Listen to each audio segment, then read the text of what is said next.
قوم نوح کا واقعہ۔ اہل زمین پر شیطان کا راج ہے۔ اللہ تعالیٰ سے مانگی ہوئی مہلت سے فائدہ اٹھاتے ہوئے ابلیس نے پوری قوم کو کفر و شرک میں مبتلا کر دیا ہے۔ گھر بت کدے بن چکے ہیں اور 5 بتوں کو اپنا معبود تصور کر لیا گیا ہے۔ انہی 5 بتوں کو انہوں نے مشکل کشا اور حاجت روا ٹھہرا رکھا ہے۔ قرآن کریم نے ان بتوں کے نام ود، سوا، یغوث، یعوق اور نصر بتائے ہیں۔ لوگ انبیاء سابقین یعنی ابو البشر حضرت آدم علیہ السلام، حضرت شیث علیہ السلام اور حضرت ادریس علیہ السلام کی تعلیمات کو یکسر بھلا چکے ہیں۔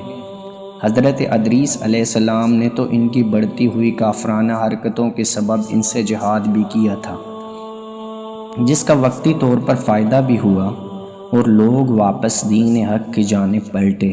لیکن اب تو حضرت ادریس علیہ السلام کو بھی وفات پائے سینکڑوں برس گزر چکے ہیں۔ اولاد آدم کی نافرمانیوں اور شیطان کی مکاری اور عیاری نے کرہ ارض کو کفر و شرک، برائی اور بے حیائی کی غلاظتوں سے بھر دیا ہے۔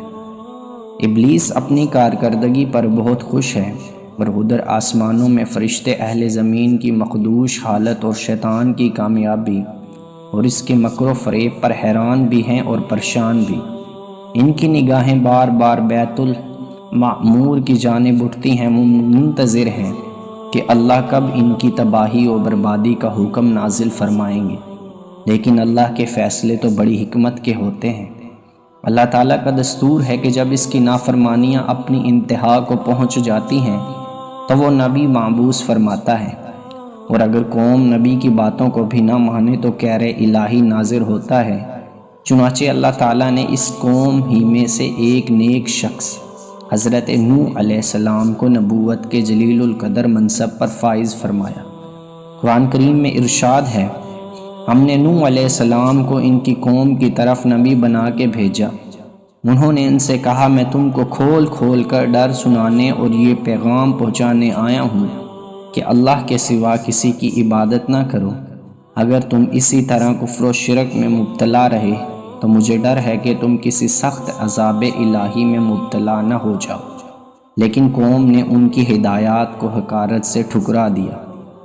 حضرت عبداللہ بن عباس رضی اللہ عنہ روایت کرتے ہیں کہ اللہ تعالیٰ نے حضرت نوح علیہ السلام کو 40 برس کی عمر میں نبوت عطا فرمائی۔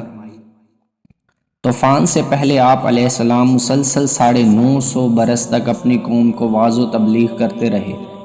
قرآن کریم میں اللہ تعالیٰ نے ارشاد فرمایا، اور ہم نے نوح کو ان کی قوم کی طرف بھیجا تو وہ ان میں 50 برس کم 1000 برس رہے۔ یوں قرآنی تصریح کے مطابق ان کی عمر 950 برس سے متجاوز ہوئی۔ حضرت نوح علیہ السلام طویل عرصے سے ہمہ وقت تبلیغ دین میں مصروف رہنے کے باوجود اپنی قوم کی بے راہ روی پر بڑے دل گرفتہ رہتے۔ ان کی قوم انہیں طرح طرح کی اذیتیں دیتی، ان پر مصائب کے پہاڑ ڈھاتی، لیکن وہ صبر کرتے اور ان کے لیے دعائے خیر کرتے رہتے۔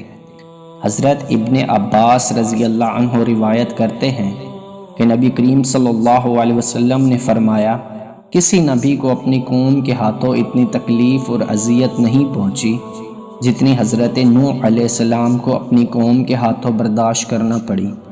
کافر ان کو ڈراتے، دھمکاتے اور تبلیغ سے باز رکھنے کے لیے اتنا مارتے کہ وہ بے ہوش ہو جاتے۔ کبھی ان کے گلے میں پھندا ڈال کر بازاروں میں گھسیٹتے پھرتے۔ حضرت ابن عباس سے ایک اور روایت منقول ہے کہ ان کی قوم انہیں اتنا مارتی کہ وہ گر جاتے تو ان کو کمبل میں لپیٹ کر کسی مکان یا ویرانے میں ڈال دیتے اور سمجھتے کہ وہ انتقال کر گئے ہیں، مگر پھر جب ان کو ہوش آتا تو دوبارہ اپنی قوم کو راہ حق کی طرف بلانے میں مصروف ہو جاتے۔ حضرت نوح علیہ السلام کی تبلیغی جدوجہد 950 سال تک جاری رہی۔ رات کی تنہائیوں میں آنسوؤں کے سمندر کے دوران اپنے رب سے قوم کے لیے دعائیں کرتے، اے میرے پروردگار، میری قوم نادان ہے، ناسمجھ ہے، اسے معاف کر دے۔ نیز اس دوران اپنی قوم کو ہر ممکن طریقے سے سمجھاتے رہے۔ کبھی عذاب الہی سے ڈراتے تو کبھی دوزخ کی سختیوں اور جنت کی نعمتوں کا ذکر فرماتے، لیکن قوم ان کا مذاق اڑاتی، باتیں کستی گویا وہ کانوں سے بہرے اور آنکھوں سے اندھے ہو چکے تھے۔ اس طویل جد و جہد کے نتیجے میں صرف 80 لوگ ایمان لائے۔ حضرت نوح علیہ السلام قوم کی بدحالی پر بہت غمگین رہتے، لیکن امید کا دامن نہ چھوڑتے، مگر کب تک؟ آخر کار طویل اور سخت ترین کاوشوں کے بعد وہ لمحہ آ ہی گیا کہ جب آپ علیہ السلام قوم سے مایوس ہو کر اپنے رب کے سامنے اپنی معارضات پیش کرنے پر مجبور ہو گئے۔ اللہ تعالیٰ کا قرآن پاک میں ارشاد ہے، نوح نے اللہ سے عرض کی کہ اے پروردگار، میں اپنی قوم کو دن رات بلاتا رہا، لیکن وہ میرے بلانے سے اور زیادہ بھاگتے رہے۔ میں نے جب کبھی انہیں تیری بخشش کی طرف بلایا، یعنی توبہ کی جانب، تو یہ اپنے کانوں میں انگلیاں ڈال لیتے، اپنے چہروں کو کپڑوں سے چھپا لیتے اور ضد، تکبر اور غرور کرتے۔ میں نے ان کو اعلانیہ، خفیہ، غرض ہر طرح سے سمجھایا اور کہا کہ اپنے پروردگار سے معافی مانگو کہ وہ بڑا معاف کرنے والا ہے۔ وہ تم پر آسمان سے پانی برسائے گا، تمہارے مال و اولاد میں ترقی دے گا اور تمہیں باغ عطا کرے گا اور تمہارے لیے نہریں بہا دے گا۔ آخر تم کو کیا ہوا ہے کہ تم اللہ کی عظمت کا اعتقاد نہیں رکھتے، حالانکہ اس نے تم کو کئی طرح سے بنایا؟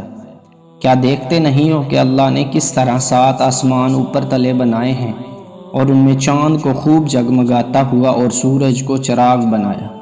اور اللہ ہی نے تم کو زمین سے ایک خاص طریقے سے پیدا کیا، پھر وہ تمہیں اس زمین میں واپس لے جائے گا اور اس سے یکا یک تم کو نکال کھڑا کرے گا۔ اللہ نے زمین کو تمہارے لیے فرش کی طرح بچھا دیا تاکہ تم اس کے اندر کھلے راستوں میں چلو۔ نوح علیہ السلام نے کہا، میرے رب، انہوں نے میری بات رد کر دی اور ان رئیسوں کی پیروی کی جو مال اور اولاد پا کر اور زیادہ نامراد ہو گئے۔ ان لوگوں نے بڑا بھاری مکر کا جال پھیلا رکھا ہے۔ انہوں نے یعنی رئیسوں نے کہا کہ اپنے معبودوں کو ہرگز نہ چھوڑنا اور ود اور سوا اور یاغوث اور یعوق اور نصر کو کبھی ترک نہ کرنا۔ انہوں نے بہت لوگوں کو گمراہ کیا ہے، تو بھی ان ظالموں کو گمراہی کے سوا کسی چیز میں ترقی نہ دے۔ آخر وہ اپنے گناہوں کے سبب پہلے غرق کر دیے گئے، پھر آگ میں ڈال دیے گئے تو انہوں نے اللہ کے سوا کسی کو اپنا مددگار نہ پایا۔ اور نوح علیہ السلام نے دعا کی کہ میرے پروردگار، کسی کافر کو روئے زمین پر بسنے والا نہ چھوڑ۔ اگر تو نے ان کو چھوڑ دیا تو یہ تیرے بندوں کو گمراہ کریں گے، اور ان کی نسل سے جو بھی پیدا ہوگا وہ بھی بدکار اور سخت کافر ہی ہوگا۔ اے میرے پروردگار، مجھ کو اور میرے والدین کو اور ہر اس شخص کو جو میرے گھر میں مومن کی حیثیت سے داخل ہوا ہے، وہ سب مومن مردوں اور عورتوں کو معاف کر دے اور ظالموں کے لیے اور زیادہ تباہی بڑھا دے۔